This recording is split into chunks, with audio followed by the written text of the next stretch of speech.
हरे कृष्णा। गुड्डू की दुनिया में आप सभी का बहुत बहुत स्वागत है।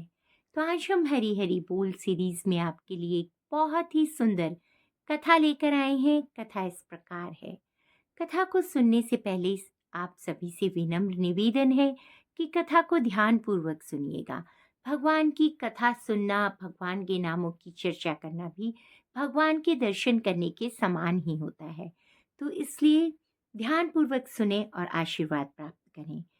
कथा का शीर्षक है मेरो वृंदावन। तो प्रारंभ करते हैं।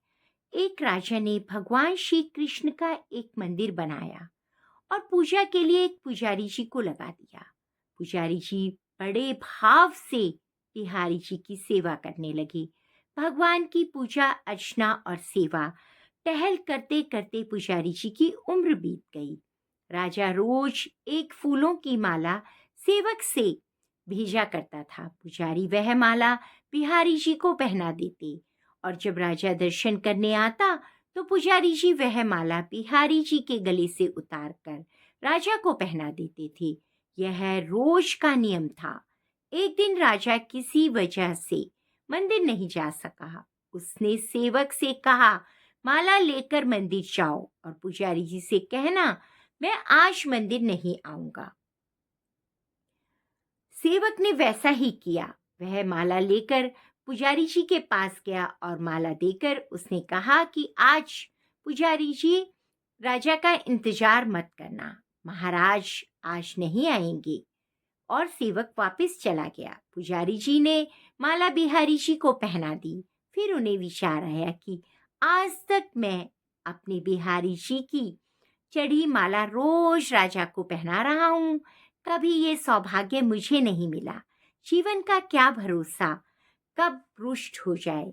आज मेरे प्रभु ने मुझ पर कृपा की है, राजा आज नहीं आएंगे तो क्यों ना यह माला मैं ही पहन लूं। यह सोचकर पुजारी जी ने बिहारी जी के गले से माला उतारकर स्वयं पहन ली।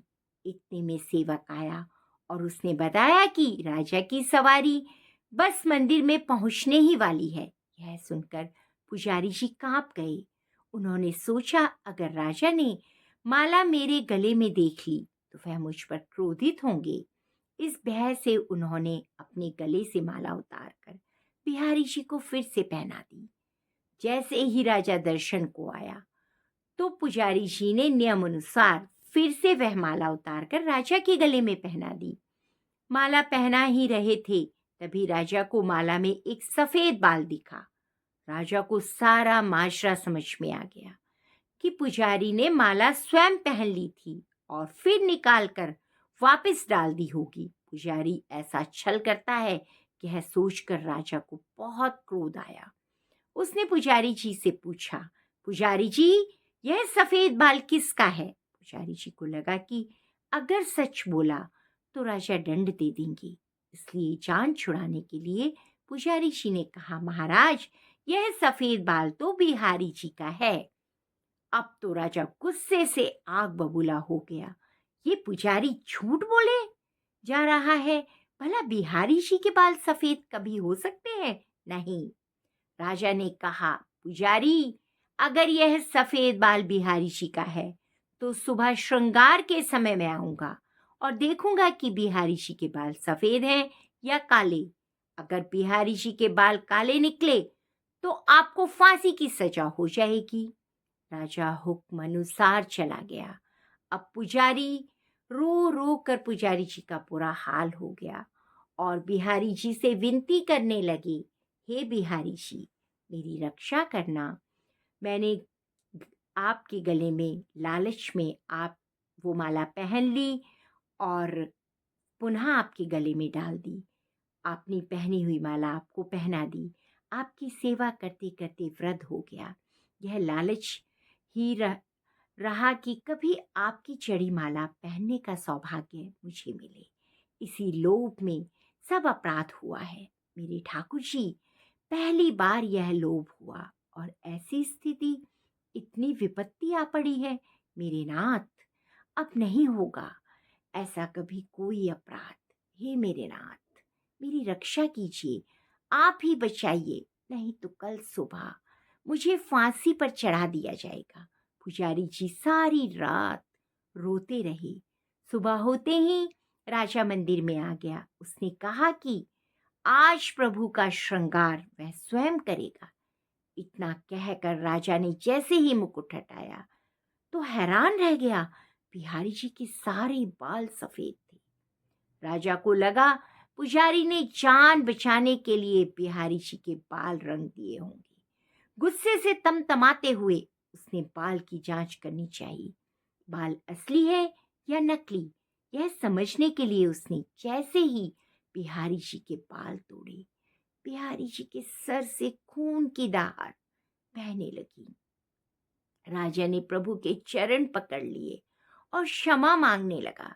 बिहारी जी की मूर्ति से आवाज आई, राजा, तुमने आज तक केवल मुझे मूर्ति ही समझा है, इसलिए आज से मैं तुम्हारे लिए मूर्ति ही हूं। पुजारी मुझे साक्षात भगवान समझते हैं। उनकी श्रद्धा की लाज रखने के लिए आज मुझे अपने बाल सफेद करने पड़े, वह रक्त की धार भी बहानी पड़ी तुझे समझाने के लिए। कहते हैं, समझो तो देव, ना समझो तो पत्थर। श्रद्धा हो तो उन्हीं पत्थरों में भगवान समर्पण होकर भक्त को मिलने आते हैं। तो देखा भक्तों आपने कैसे भगवान ने अपने भक्त की लाज बचाने के लिए स्वयं के बाल सफेद कर लिए। तो भक्तों, दिल से, श्रद्धा से, आत्मा से प्रेम कीजिए भगवान से। भगवान कोई पत्थर या पीतल की मूर्ति नहीं है। जब हम उनसे प्रेम करते हैं, उनकी सेवा भाव से करते हैं, तो उनके अंदर प्राण आ जाते हैं और हमें उसी भाव के साथ भगवान के साथ अपने संबंध बनाने हैं। वैसी ही सेवा करनी है, पुजारी जैसी, राजा जैसी नहीं। तो सभी बोलेंगे, हरे कृष्णा, जय जय श्री राधे। और सभी कमेंट्स में लिखेंगे जय जय श्री राधे। ठाकुर जी का आशीर्वाद, राधा रानी का आशीर्वाद आप सभी पर हमेशा बना रहे, इसी कामना के साथ कथा को यहीं पर विराम देते हैं। और आप सभी से प्रार्थना करती हूँ कि चैनल को लाइक कीजिए, शेयर कीजिए, सब्सक्राइब कीजिए और कथाओं को फॉरवर्ड कीजिए अपने मित्रों को, सबको, परिवारजनों को, सबको सुनाइए और भक्ति का आनंद उठाइए। धन्यवाद।